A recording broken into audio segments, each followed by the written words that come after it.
Victoria Memorial পার্কের ভেতরের স্থাপত্য এবং সৌন্দর্য সত্যিই মনোমুগ্ধকর।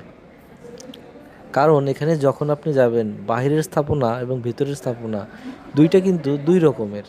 ভিক্টোরিয়া মেমোরিয়ালের ভেতরে একটি জাদুঘর রয়েছে, যেখানে ব্রিটিশ ভারতের বিভিন্ন ঐতিহাসিক সামগ্রী প্রদর্শিত হয়েছে এবং এখানে আপনি ব্রিটিশ শাসনামলের সেই সময়কার চিত্রকর্ম, অস্ত্রশস্ত্র, পাণ্ডুলিপি, অন্যান্য গুরুত্বপূর্ণ সামগ্রী আপনি দেখতে পাবেন।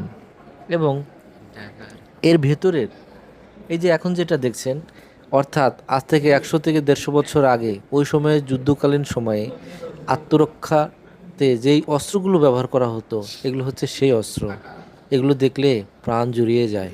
অর্থাৎ এখন আমরা ভাবতেই পারি আজ থেকে 100 থেকে 150 বছর আগে কিভাবে মানুষ নিজেদেরকে রক্ষা করতেন। এই যে কামান দেখছেন এবং এই যে আলোকসজ্জার ভিতরে যেটা দেখতে পাচ্ছেন, এখন যেটা